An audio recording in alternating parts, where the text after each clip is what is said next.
Olá, tudo bem? Voltamos com o Até que é Legal e hoje a gente vai falar sobre contratos educacionais. E aí, você conhece tudo sobre contratos educacionais? Vamos lá.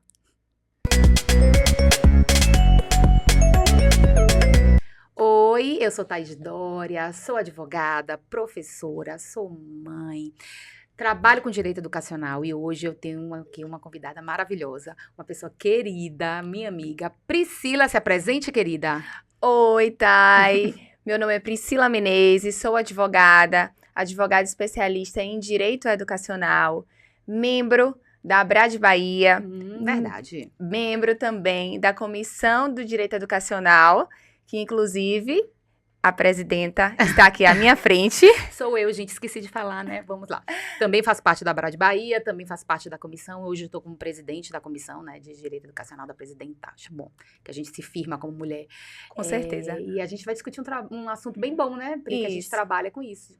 Contratos educacionais. Vamos falar um pouquinho sobre contratos educacionais, vamos falar um pouquinho também sobre a próprio conceito de direito educacional. Sim. Para começar nosso papo, me diga, o que tem de diferente no contrato educacional? O contrato educacional, inicialmente, ele é um contrato que ele é regido pelas normas do Código Civil, e nessa relação educacional também é regido pelo Código de Defesa do Consumidor. Mas eu sempre costumo falar que o contrato educacional ele tem uma função social específica, que é a educação. Sim. Então, é um contrato especial. Sim. Costumo dizer que ele é um contrato especial que tem o objetivo de estabelecer diretrizes, direitos e deveres da relação educacional entre a escola e o responsável financeiro do aluno. Digo também que é um contrato importantíssimo, onde vai trazer o equilíbrio da relação educacional e vai trazer uma transparência e clareza dessa relação. Ótimo. É bom você falar isso, Pri, porque as pessoas acham que o contrato educacional é bom só para uma parte, né? É bom só para a mãe, para o pai ou para o responsável, ou bom só para a escola, e não é verdade.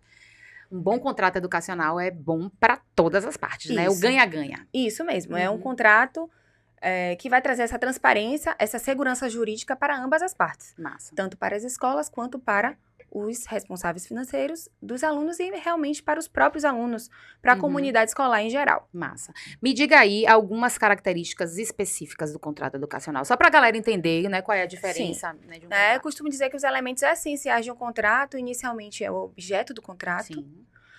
A proposta pedagógica daquela escola específica, porque é muito importante. Se for uma organização de tendência, por exemplo, né? Isso, então, para quando o responsável financeiro do aluno estiver matriculando o seu filho, ele ter ciência da proposta pedagógica que será apresentada por aquela escola. Sim, sim. Se será uma proposta tradicional, se será uma proposta construtivista, confessional, então é interessante. Confessional, então, hein? Então é interessante saber qual é a proposta para entender a dinâmica daquela escola. Massa. Né? Além disso, que também muito importante, os requisitos de matrícula, os documentos obrigatórios para a realização da matrícula, como o valor da anuidade. Sim. É bom chamar atenção disso, porque quando a gente fala de anuidade escolar, as pessoas acham que a gente paga por mês, e não é. Não é. É o valor da anuidade. Explica um pouquinho isso pra gente, então. depois você volta, você viu que eu cortei, né? Mas é ótimo. Então, é interessante a gente falar não de mensalidade escolar, a gente falar de anuidade escolar, porque além da mensalidade escolar, entende que o ano letivo, a cobrança do ano letivo é através de uma anuidade escolar e que a escola possui o direito e possui também a opção alternativa de dividir em 12 vezes. Sim, é importante isso. É importante. Então, trata-se de anuidade escolar. Às vezes é muito questionável o pagamento no mês de janeiro, no período de férias. Sim. E aí é muito questionado. Então, as escolas afirmam que é uma anuidade escolar. Sim. Por isso que é cobrado esse mês de janeiro. Sim, sim. Tendo em vista que existe uma lei da mensalidade escolar que traz essa possibilidade, né? Essa possibilidade. Então, vamos lá. Então, a gente fala sobre a questão da mensalidade no contrato, a gente fala dessas obrigações, fala mais do quê, assim? Fala sobre descontos, caso seja a realidade daquela escola. Existem vários tipos de desconto. Desconto de pontualidade, desconto entre irmãos. Sim. Então, caso isso exista, é interessante constar em contrato. E constar as regras desse desconto. Sim. Caso algumas regras sejam descumpridas, o desconto continuará valendo ou não. Sim, sim. Tudo isso tem que estar registrado em contrato. Além disso, também é interessante constar as consequências de inadimplência. juros, multa, negativação ou não, possibilidade de cobrança extrajudicial ou judicial, tudo isso tem que estar registrado em contrato para trazer essa clareza e trazer essa transparência para a relação, para essa relação educacional e para o responsável financeiro, para saber que, se caso eu fique inadimplente, existe essa consequência. Então, é interessante trazer essa informação. Porque o contrato, ele tem que ser claro, transparente e informativo, né? Isso é respaldado no Código de Defesa do Consumidor. Massa. Porque não deixa de ser um contrato de consumo, né? Mas é um contrato de consumo especial. É importante que a gente deixe isso claro. Isso. Que o contrato de consumo na área de direito educacional é um contrato especial. Porque a educação é um direito fundamental. A gente tem uma série de questões, né? Também tem que ter LGPD? Sim, com certeza. Porque principalmente quando trata de criança, né, Pri? Com certeza, porque estamos lidando dia a dia com dados sensíveis. Então, é obrigatório que tenha cláusula falando sobre essa proteção de dados, além do termo de consentimento de imagem e de LGPD também. Sim. E engraçado, né, que tem engraçado não, enfim, tem discussões acerca dos dados sensíveis, serem sensíveis ou não em relação à criança, e pra mim não tem, né, tô fazendo até um artigo sobre isso, um artigo, Pri, que eu comecei a fazer e nunca termino, mas enfim, vou terminar.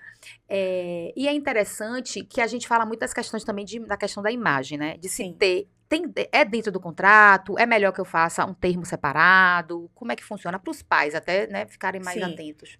Eu entendo que tem que ser os dois. Dentro do contrato constar uma cláusula sobre a possibilidade de autorização, de utilização desse direito autoral e de imagem, assim como ter um termo específico do pai autorizando a utilização da imagem do filho, porque hoje em dia é muito comum todas as escolas terem Instagram, colegas postarem fotos de outros coleguinhas, então é interessante que a escola tenha essa supervisão.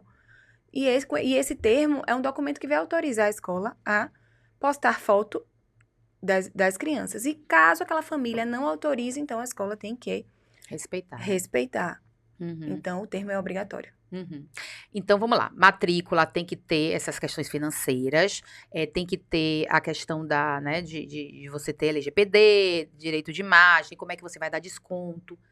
Em relação aos pais, polêmica, que acontece muito, né? Roda, vira, me ligam. Pelo amor de Deus, doutora, aconteceu isso, o que é que eu faço?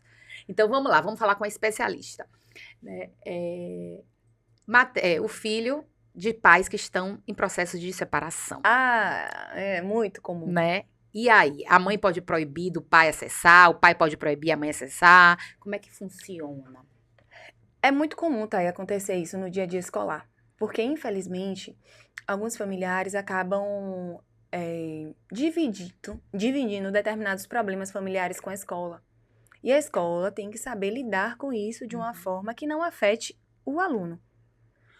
Porque o objetivo principal é o cuidado do aluno. Lógico. Seja o cuidado psicológico, físico e educacional. Então, no contrato, eu costumo colocar uma cláusula falando da cooperação familiar. Maravilha. E trata dessa questão. Porque é muito comum os pais se divorciarem e, por qualquer motivo, entrar em contato com a escola, por exemplo, o genitor, informando que proíbe a escola de permitir que a genitora tenha acesso ao filho.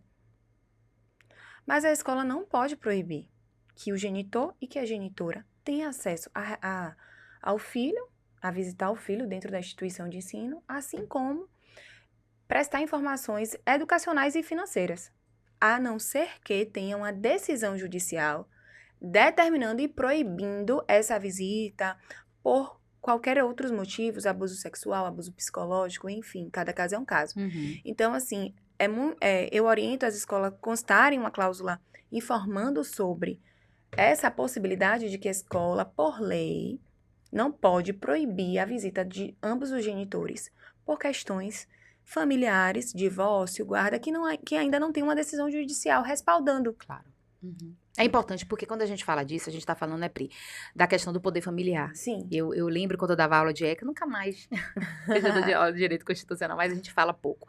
Mas quando eu tinha uma matéria específica de direito da criança e adolescente, a gente falava muito sobre isso, né, sobre o poder familiar, e que a perda do poder familiar, ela tem que ser uma perda feita judicialmente, Sim. né?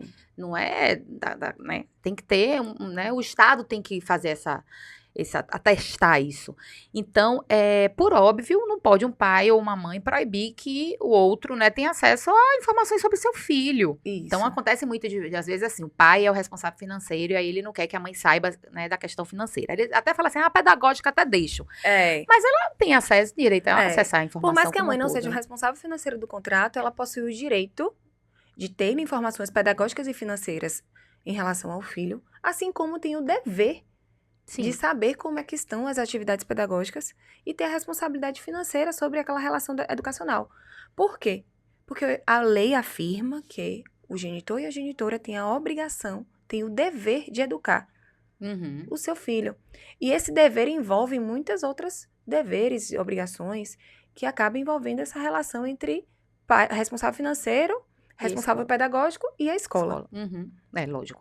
E é óbvio que se os pais também tiverem algum problema, é importante que os pais conversem muito com as escolas, né? Sim. Então, se você estiver passando por um divórcio, estiver passando, mesmo que seja amigável, é importante que a escola saiba, até mesmo para acompanhar a criança, né? Saber, porque às vezes a criança muda o comportamento e a escola precisa ser sempre, né, como você falou, cooperação, né? Isso, é um acolhimento. A escola, ela tem essa função de acolher. Sim.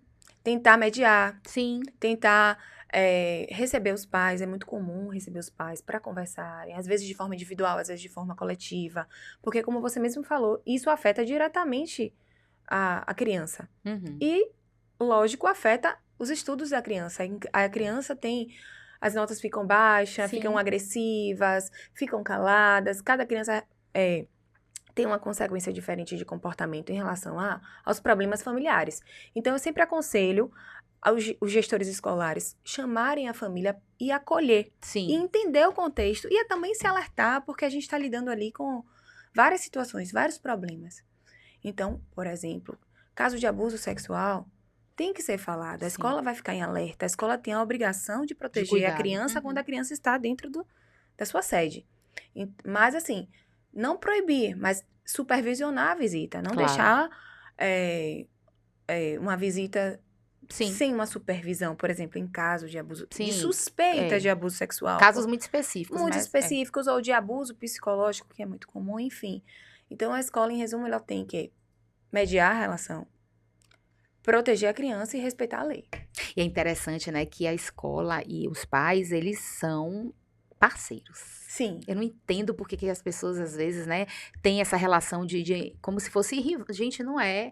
Não é. E assim, eu sei que você é assim com o seu e eu sou assim com a minha. Então, a escola é a segundo lado da minha filha mesmo. Então, eu tenho a relação com todo mundo, enfim. É uma rede de apoio. Com certeza, mútua. É uma rede de apoio que, em ambos os aspectos. No desfraude. Sim. A socialização. Sim. A professora alerta que viu algo diferente, então você alerta em casa, observa. É uma união, é uma rede de apoio, é um porto seguro. Eu entendo muito dessa forma. Eu também acho. E eu sempre oriento todos os gestores que eu assessoro a ser acolhimento. E na maioria são, porque quando hoje em dia decide abrir uma escola, sabe da sua função social. Com certeza. Que vai além da questão empresarial. Mas pensando na questão empresarial, e por isso que eles contratam advogados. Que também é importante, com certeza. Por isso que eles contratam advogados nessa área. Esses documentos, né, e esses contratos que a gente está conversando aqui, a gente está conversando para gestores educacionais, mas também para os pais, né? Sim. Ele é um instrumento realmente de proteção mútua, como você mesmo falou. Me conte aí, em relação à inadimplência, eu posso proibir de, por exemplo, fornecer um documento, eu posso impedir da criança participar de alguma atividade, né? Conte aí pra gente como é que funciona. É um assunto muito polêmico, mas é uma realidade. A lei da mensalidade afirma que não pode rescindir o contrato educacional em caso de inadimplência. Sim. O que pode é não renovar o contrato para o próximo ano letivo. Ou seja, o contrato é anual. Ele é anual. Logo no início a gente conversou sobre anuidade escolar. Exatamente. Então daí a gente já... Vamos lá. Já dá um spoiler. Então, diante disso, não pode rescindir o contrato por conta de inadimplência. O que a escola possui o direito é de não renovar para o ano letivo. Certo. Pronto. E como você falou agora assim, Pri, pode negar documento? Não pode negar documento.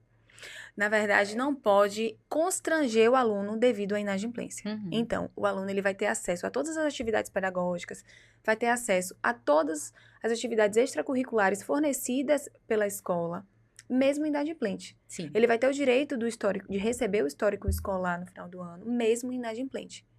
Porque a lei entende que a retenção da documentação, a retirada de alunos em determinadas atividades pedagógicas é uma forma discriminatória, é um distanciamento da educação. Então, por conta disso, a lei afirma que não pode proibir e nem restringir alunos de realizar provas, de realizar atividades extracurriculares e curriculares que estão ali voltadas para a educação. Uhum. Agora, vamos pensar no lado da escola. Sim. Tá? Porque a escola, gente, é uma escola, ela tem a função social, mas ela é uma empresa, ela precisa Isso. pagar suas contas. Ela precisa se manter viva. Pronto, então vamos lá. Agora vamos. Gestores escolares. Agora é pra vocês. Agora é pra vocês. Em relação a isso, como é que ela pode se proteger nesses contratos das inadimplências, por exemplo? Excelente pergunta. Inicialmente, ter a assinatura do contrato educacional. Menina, isso aí é uma coisa tão simples, tão simples básica, e básica né? que às vezes... Pois é. Então, você me entende. E assinando, né, não é só assinatura com o nome da responsável, tudo direitinho, né? Isso, então assim, além disso, que é o principal, porque para esse contrato ser válido, tem que ter assinatura de ambas as partes. Sim. E completar a identificação das partes.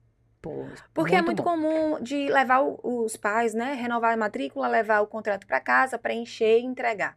E às vezes demora de entregar, às vezes não preenche de forma completa. E hoje em dia, para a gente poder recuperar um crédito escolar, judicialmente falando, a gente precisa de informações mínimas. Nome completo, CPF, endereço com CEP. Se no seu contrato não constar essas informações, vai ser muito complicado ingressar com ação judicial de cobrança escolar, por exemplo, para tentar conseguir garantir o crédito. Aí depois ficam enlouquecendo a gente, né? Isso. Bem isso. Então, assim, eu falo muito disso. Falei, pessoal, observa. O tempo todo ali. E se vocês perceberem a movimentação de alteração cadastral, porque às vezes é muito comum, você sabe ali o dia a dia familiar daquele aluno. Então, se você descobriu que aquele aluno, a família mudou de endereço, pede o novo endereço. Pede atualização cadastral. E faz isso também na matrícula, porque às vezes vai assim, fulano é nosso aluno há 300 anos de mesmo amor, né? Às vezes muda. É um contrato anual. Isso. Então, é interessante mudar o telefone, confirmar. Telefone, e-mail, endereço. Sabe outra coisa também, você tá falando esse negócio de o meu aluno é 1000 anos? É isso, não faz a matrícula, não preenche os dados, né? Mas aí ele estuda daqui a 3 anos, mas assim, é anual. Né? E assim, isso tudo é algo que deve ser observado para evitar a inadimplência. Ou então, conseguir minimizar a recuperação de crédito. É o mínimo. Sim.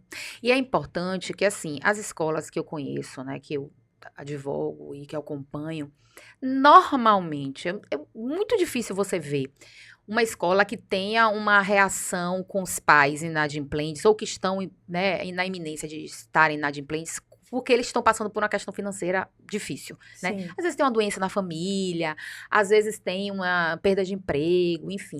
Normalmente as escolas acolhem e tentam fazer o possível, né? Um acordo. Né? Para que a gente consiga concluir o ano tranquilamente.